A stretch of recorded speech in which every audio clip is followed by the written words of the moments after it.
Sit, turn, type, sit.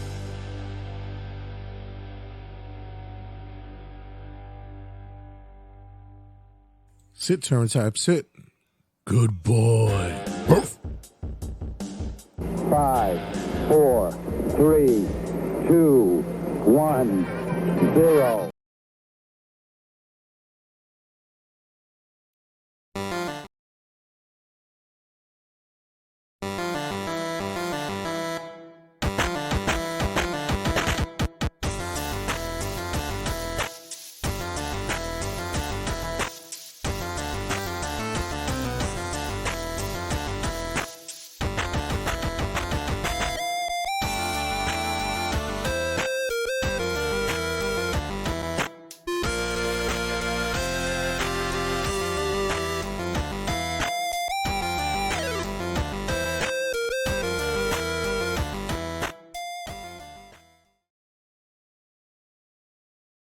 Sit, turn, type, sit. Good boy. Ruff. 5, 4, 3, 2, 1, 0. All engine running. Liftoff.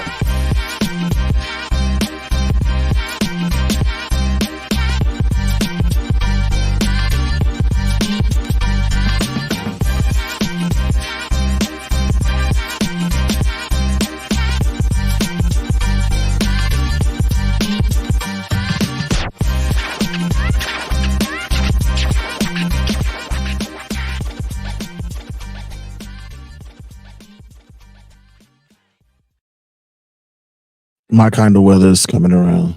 It's finally happening. Summer is closing out, and we can put away all the ridiculousness, the high energy bills, the ACs. Well, not me anyway. I end up continue using my AC until like maybe mid-December. I live like an Eskimo, but slowly but surely. And yes, allergy season will be making its way out. But other than that, what's going on, everybody? It's been a minute, man. I had to take a sabbatical this past week. A lot of work related stuff, and also trying to kick over some stuff, getting stuff ready for the network. Of course, you guys, if you're not following and subscribing, being a part of it now, make sure you check us out on New York Wrestle Media on YouTube, on Twitch and stuff, as well as always with the TikToks. Not pulling away from the work that we do here at Turnbuckle Tabloid. I'm actually trying to do a little bit more with it as well. I have a new show which is going to be engaging with across with Turnbuckle Tabloid and New York Wrestle Media. So I'm looking forward to that as well. So let's see what goes on here with that. But wrestling rundown, ladies and gentlemen. Of course, news stories for the past week. Like and subscribe, be a part of the vibe of all things connected with not only this show, but all things related to this show. Make sure you check us out on the podcast outlets, Google, what is it? Not even Google Podcasts anymore. It's like YouTube Music and all that stuff. iHeart, iTunes. It's all the podcasting outlets that's out there, and as well as all our socials. And of course, check out the parent company, the man who put it all together, the boss, Rich himself. Make sure you check us out at rageworks.net. Rageworks.net. We do it for the culture, baby. Pop culture, that is. So let's get it on. And as always, I am the Noah McDonald of this segment. And you are going to be tuned into Wrestling Rundown's weekend updates. So kicking off this week's rundown, you got Legends deals are being handed out to people. Got some good news for two individuals who recently got embraced with a legend deal. You got Armando Estrada. My name is Armando Estrada. He and Mick Foley, which I thought Mick already had a deal, but apparently not. He and Mick Foley have gotten Legends deals. So congratulations to the two of them. It's going to be interesting because hopefully you get Armando Estrada, which means you get his likenesses on the figures and such, and also maybe 2K And I would have loved to have him in a 2K game so I can have him as the manager of the new bloodline. That'd be dope as shit. And as for Mick has always been there. I just didn't know that he didn't have a Legends deal. I was like, really? Well, looks like he has one now. So that's interesting. This is interesting, Nicole. But other than that, man, I'm looking forward to see how that kicks off. Good job. Yeah, make sure because I think it goes on repeat sometimes. Next up, congratulations on order to a certain young lady. Lyra Valkyria has gotten engaged to a fellow wrestler as well. Congratulations to her. Seems like a lot of things happening, especially with the love front when it comes to the WWE. A lot of people are just finding love in the locker rooms. Beautiful, beautiful deal. Congratulations to her. And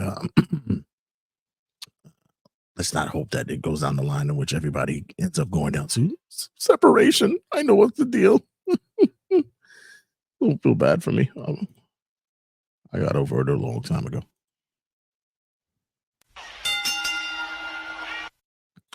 Next up, Jesse the Body Ventura. He's another one that just got a Legends deal.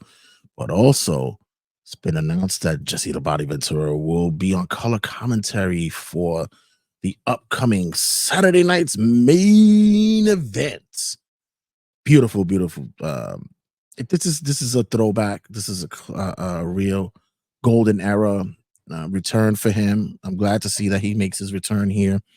I believe the Saturday night's main event announcement is for the debut is for December 14th, if I'm not mistaken.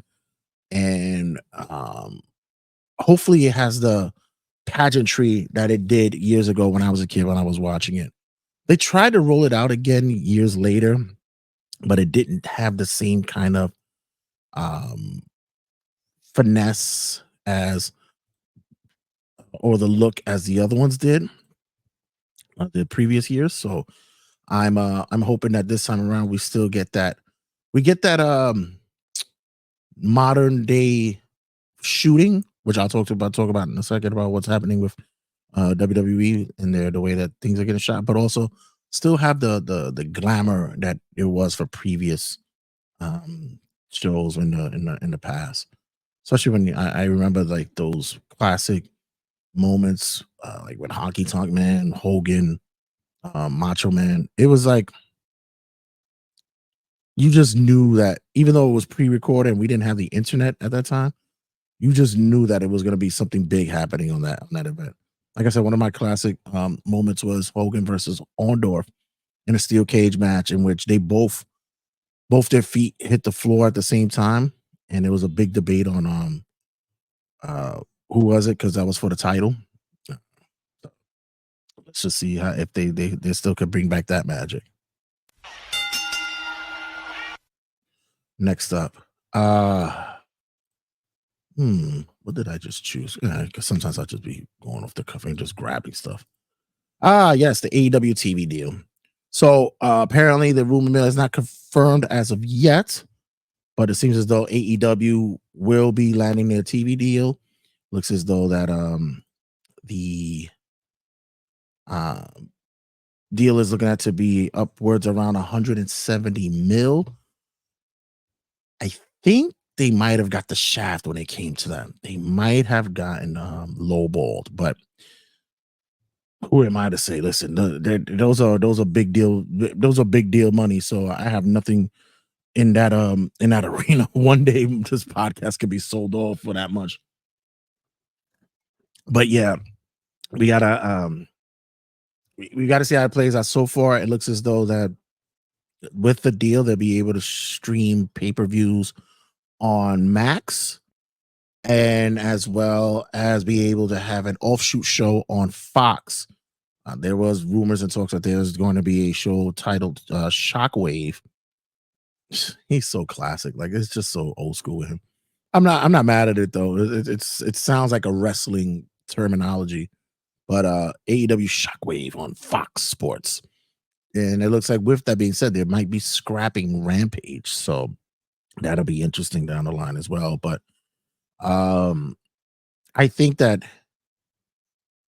it's it is what it is. There's no details yet on how many years it's for, but the way that the show has been going, investors and the parent companies involved must be happy with what's been going on. So kudos to them. Yeah, like I said, let's get that money and let's get these wrestlers some places to work, man. Definitely, definitely. Next up, when you're a one man show, you just end up like, I have no producers, I have nothing here, nothing. So, Sean Hernandez, one half of LAX from TNA, has been accused of sexual misconduct. Now, I have to say that I follow him on Facebook, and um, before these allegations were flying around, there was a discussion between he and a certain individual from a promotion who were, I guess they had a disagreement about uh, the school in which Hernandez is part of and their students. There was one even talking about the way that they filling up arenas is by bringing in Hernandez's students to make it seem as though that the audience for TNA and such was bigger than it should be or something like that. Sound like a very catty thing. And when Hernandez started lobbing off his commentary on said person, I believe it was Brandon Oliver, that's when they were trying to pull out receipts to say that Hernandez has been very uncomplimentary when it comes to female talent and such. So we should see how that plays out, because that is real shaky, really, really shaky. Not a good look, especially on that mode. So yeah. Plus, that's a big man. You don't want him coming on your ass. He might break something off. Next up, I have to bring this up because it's not a news story. It's just commentary about something, and it just stuck to my craw when I'm looking at this individual, Ava Rain. Fuck this whole nepo baby shit. I'm not. I don't really give two craps about that. That's not what I'm talking about. I'm talking about her being the I guess the general manager of NXT, but she looks like a teen angst 16-year-old who's trying to be like the lead of some kind of sorority or club when she should look more professional. I don't know. I guess it's a new way of looking at how businesses run these days, especially when you go to the Silicon Valleys. They don't really walk around with business suits. They look Birkenstocks or fucking or nurse shoes and those shits. It just, I don't know, the sneakers and such, but she just looks like she's just not ready for prime time. It kind of threw me off a bit when I was looking at her. I was like, what? Oh, okay. All right. This is it. This, I guess, is the look that we're going for. So yeah, I decided to throw my 2 cents on that because I was like, that really triggered me. Next up. Seems as though not only are we getting Legends deals, we're also getting wrestlers who are resigning. Congratulations to Sheamus. He resigns with WWE. And it's a good look. It's a very good look. It seems like this young man, he's about a couple of years younger than me, but still young man, whatever. Who's been with the company? I believe they said it's almost 15 years. Wow, that's crazy. Looks as though that he is going to be a long tenured WWE wrestler and might retire there as well. So far, he's still in great shape. I know when he came back from injury, a lot of guys were like, oh my god, look at Sheamus. He looked like he spent too much time at McDonald's. No, but look how fast he got that body back in the shape. He wasn't playing. He knew what he was doing. So we could all go down the line with title runs that he's had. We're all sitting there hoping that he gets that one title so that he can get his Grand Slam. And he's another guy that's going to be one of those down the line that's going to be a Hall of Famer. So congratulations on him and his new contract. And speaking of those who are re-signing with companies and those who are saying, yeah, I'm out of this place. Miro looks as though he's done in his access for his release with AEW. Who didn't see this coming? I mean, honestly, let's be for real, right? Reports are stating that Miro has asked for his release. He's waiting for the higher ups to give him the clearance. I believe his contract is up towards the end of the year, but is asking for freedom now. And I'm not upset. I'm not mad at him. You know, sometimes I always say you always think the grass is greener, but at the same time, I also have a feeling that he knows that WWE might be looking to get him back. So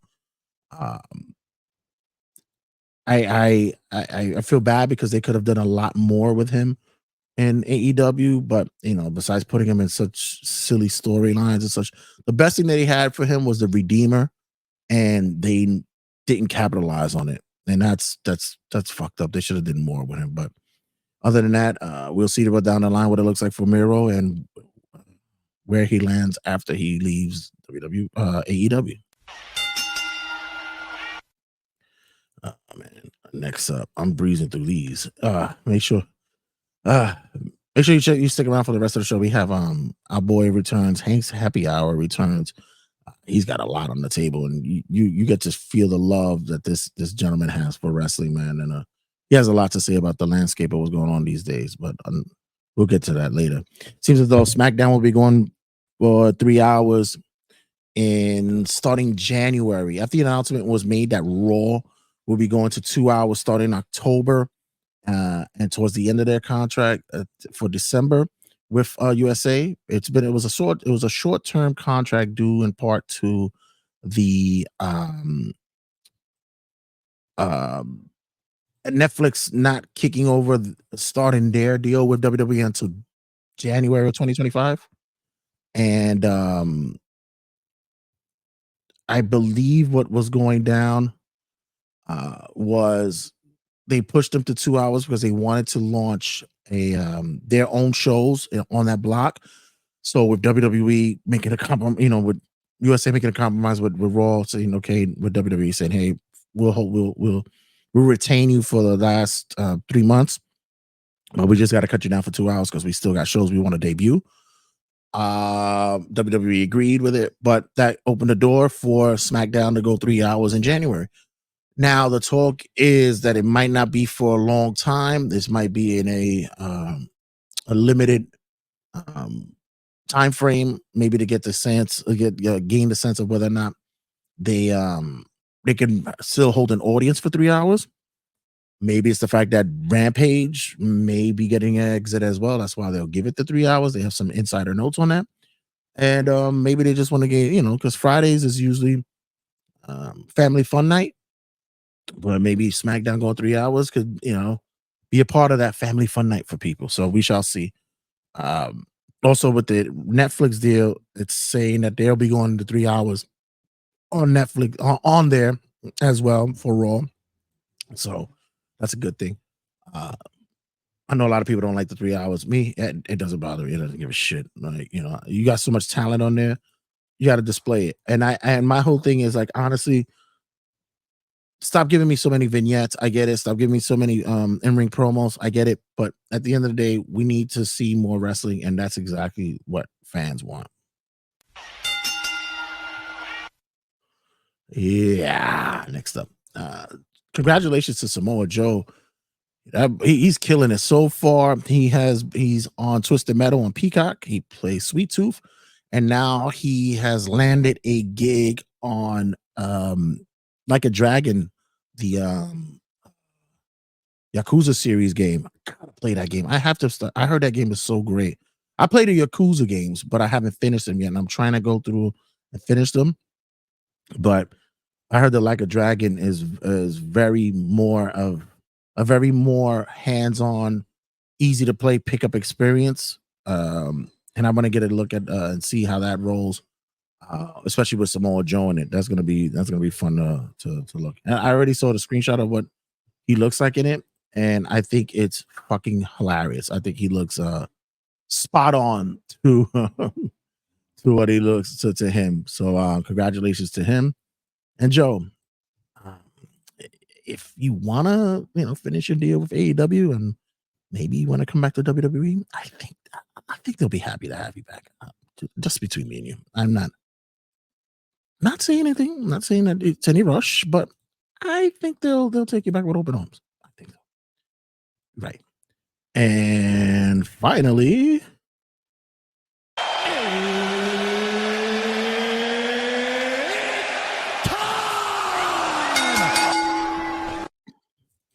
looks as though that Def Rebel, the composers behind the recent past couple of years of music for WWE talent, are being scrapped. Their contracts are not going to be renewed. And on that note, it seems as though that WWE is going to be leaning heavily on more copyright licensed artists and songs. That's going to be interesting. They have, they pretty much got some money for it. Also, if you're going to bring in talent from this modern day and age of wrestling and of hip hop or rock, or whatever the case may be, yeah, do that. I know everybody is like, yo, bring Jim Johnston back. He's probably enjoying the good life of retirement, bro, and he's still making money on themes that he's made. He gets a little piece of that. But and sometimes, although he did a phenomenal job of songs and themes for WWE years ago, sometimes you get out of touch with things, and maybe this is not the climate for him. Maybe right now this is the time for him to do other things, where right now being able to get licensed artists to come in to do stuff would be a good look for the wrestlers. This past week on the Third Announcer Table, make sure you check us out.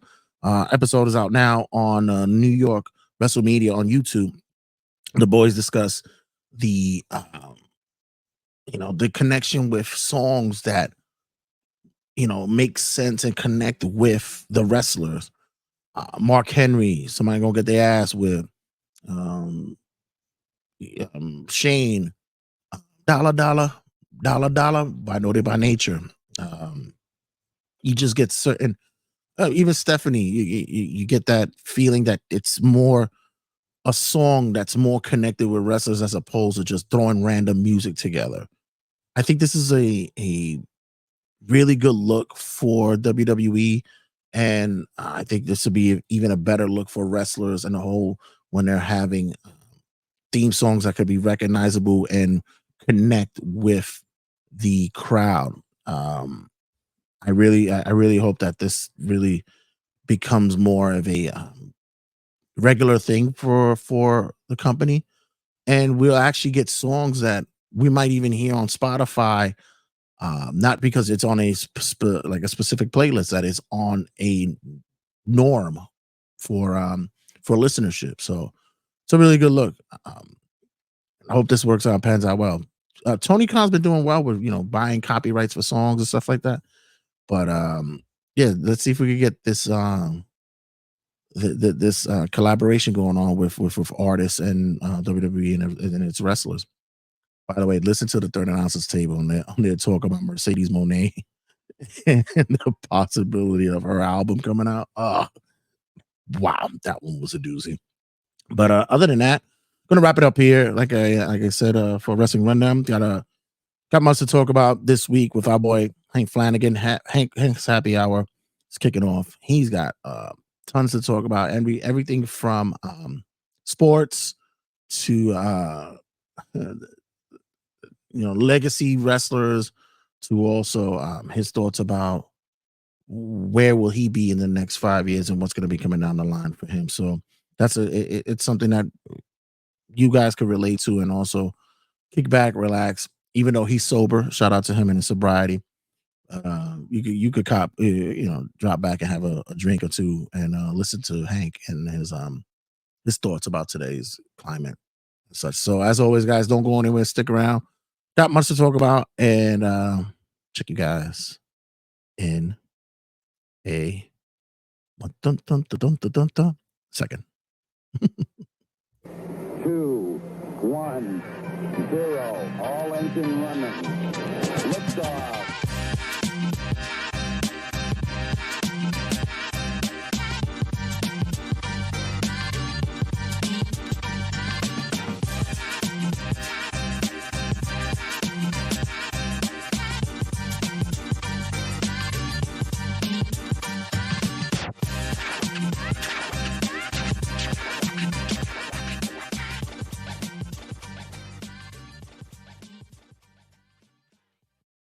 Sit, turn type, sit.